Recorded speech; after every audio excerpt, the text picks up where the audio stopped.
What's up, ladies and gentlemen? My name is Brian. Welcome to No Holds Barred, where we like to talk about wrestling content. And today we are specifically talking about WWE 2K25. More importantly, we are talking about the new information given to us today about one of the new game modes this year, The Island. Now, earlier today, WWE 2K25 dropped its reveal trailer for The Island, showing a lot of features that you can find. You're going to have some shops that you can visit with your creative superstar where you can pick up new items. And I guess there's going to be some updated items as the year progresses. You're also going to be giving challenges and missions, as well as a lot of PvP and PvE opportunities. And you're also going to have a lot of ranked modes involved with this. Now, all in all, what they say is the main goal of this game mode is to gain favor with the one and only your tribal chief, Roman Reigns. Now, for anybody that's played an NBA 2K game over the past couple years, you're going to be familiar with the city. And obviously, the island takes a lot of inspiration from the city. And I think that's a great thing, but I also think there's a lot of negatives that can come with that. And this is one of my biggest fears for this new game mode. So we'll get into that a little bit later. For now, let's check out more details on the island. On the game's website today, they released a ringside report, and it's given us a lot of details. So what we're going to do right now is we're just going to run right through that report, and hopefully this answers a lot of questions you guys have and what I have, and we'll talk a bit about afterwards. So first up, we have some general information I just want to read through real quick. The ringside report says, as we get closer to the release of WWE 2K25 on March 14th or March 7th for those who have a digital-only Deadman and Bloodline edition, we are ready to give you an inside look at the new feature this year, The Island. The Island, exclusively available for PS5 and Xbox Series X/S, is a brand new way to experience WWE 2K, where players can explore themed districts, compete against other players, and take on exciting quests. The goal? Prove you got what it takes to win the favor of your tribal chief, Roman Reigns. In this ringside report, we'll dive into the WWE-themed experience of the island, break down the 4 distinct districts, creating and customizing your My Superstar, the multiplayer experience, and everything else players can expect when first jumping into the island. So next up on the report, it's going to give us a breakdown of our 4 distinct districts. First up, we have Hero HQ. Hero HQ is a bright bastion of all that is good. Stand tall and celebrate the top WWE stars that overcome all odds and stand up for the little guy. However, make sure to stay vigilant. For some reason, this area is constantly under attack from WWE villains, who undertake all kinds of tactics to gain power on the island. So if we're looking at this picture here, it almost looks like a Hall of Justice in a way, like the Justice League. And we're seeing some golden statues of certain wrestlers. Looks like I see a John Cena. I see an Andre the Giant. Can't quite make out who the female statue is. Almost looks like it could be a Becky. I don't know. There's not enough details from what I can see. Yeah, that could be Becky. That could be Lita. That could be Trish. So I apologize. I have no idea who that is. And our second district is the Arcade of Tomorrow. The technological haven that is the Arcade of Tomorrow shines as a fusion of tradition and innovation.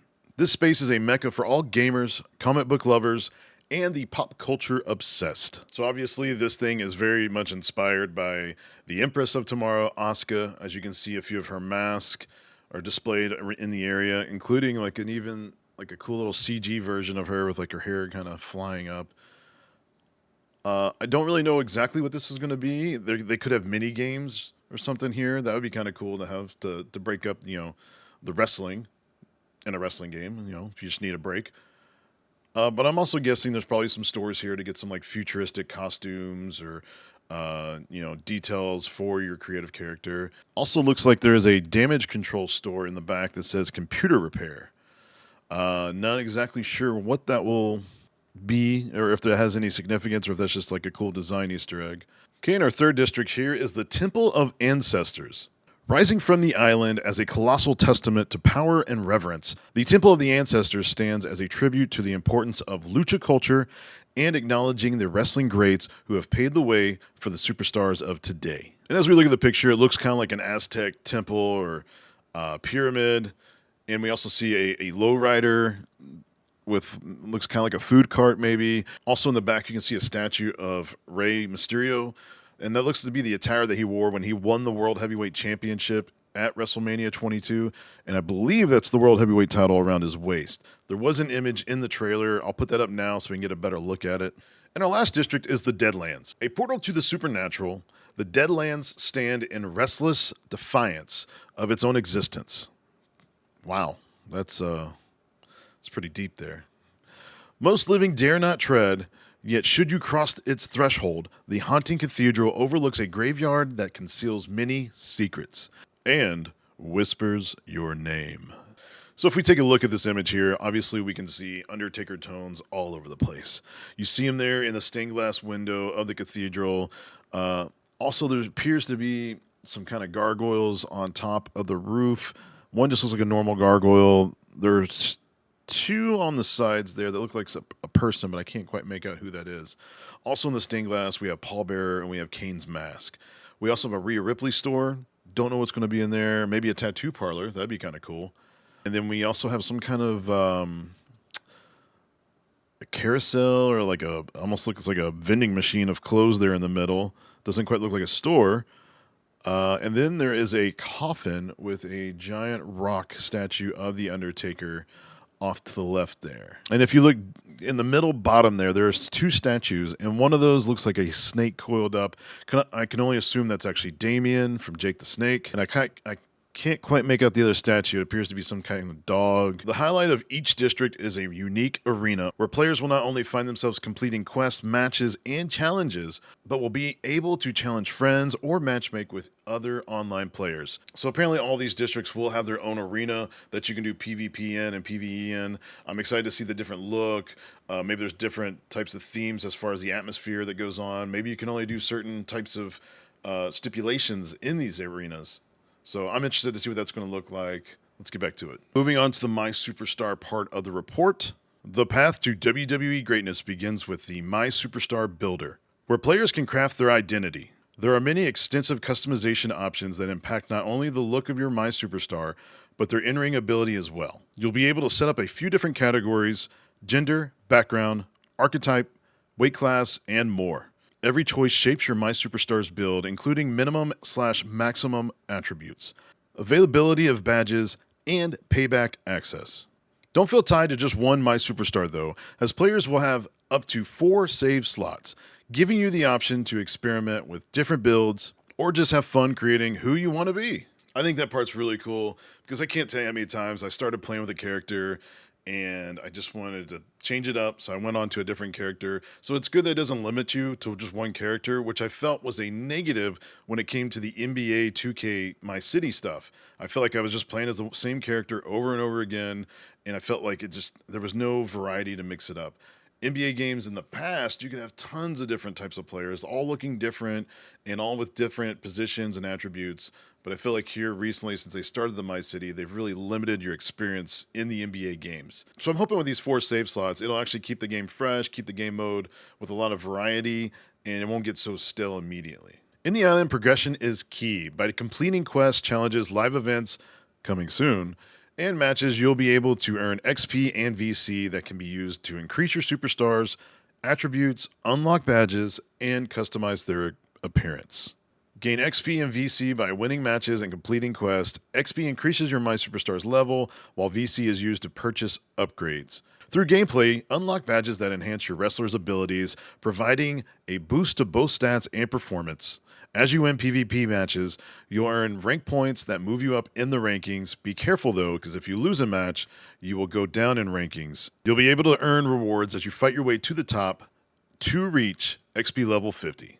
Meanwhile, VC can be used to increase individual attributes to raise your overall, which in turn also unlocks valuable badge points, essential for players who want to make an impact on the island. Just like real-life WWE, success in challenges and against other online players relies on your individual strategy. Where will you allocate your upgrades and resources? So that part right there kind of scares me, because my biggest fear about this game, and this game mode especially, is pay to win. And that was the experience with NBA 2K. I feel like everything was just about money grabs, and if you tried not to spend money in that game, it took forever to get anywhere in that game mode with the My City and progressing your player. It just took way too damn long, took too long to invest and all that. So players found it easier to drop money and to elevate their superstars' attributes faster. And let's be honest, if you're competing against other players, the drive there is to be better than them. And how do you get better faster? You spend money. My biggest fear about this is that's what we're going to be doing here. And I'm just so sick of that model. Us older guys who've been gaming for, 30 something years, we played games where you didn't have to spend any extra money. You bought the game, you were done paying, you got all the cool stuff in the game. Now I get it. It's a different world now we live in. We're getting more DLC content as we go. So obviously, you're going to have to pay more as you go.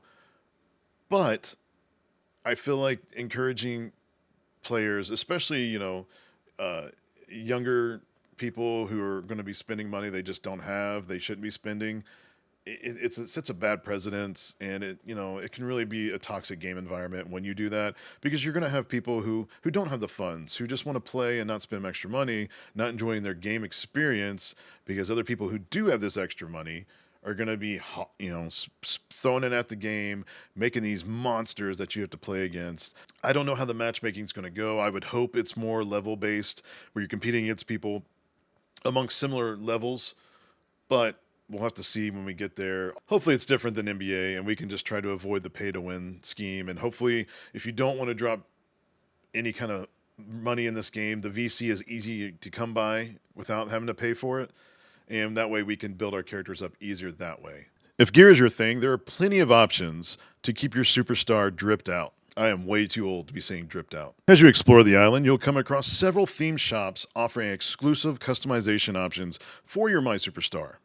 Brands like Nike, Jordan, and the WWE shop bring real-world flair to the WWE universe, allowing players to further personalize their look. And as you can see here, we are looking at the Becky and Seth's Driporium. Man, never thought I'd ever say a word like that in my life. But as you can see, the superstar is wearing some big flashy jacket, got the big shades that Becky sometimes wears, and rocking Seth's awesome Astro Boy red boots. You can also see a few of the mannequins on the inside with, big, bright, shiny things. This just looks like a nice place to go spend your VC, which hopefully you do not spend your real-world money on. Once you unlock an item in the island, it will also be available in the main game as a created superstar part. So say you pick up a pair of Jordan shoes, you can take those shoes out of the island and put them on a newly created character, or edit a WWE superstar and give them the new pair of kicks. And if you're ever in need of a wardrobe change, my booths are located through the island, where you will update your wardrobe whenever you want, as well as edit your moveset. Okay, and this just gives us another look at some of the shops you'll experience.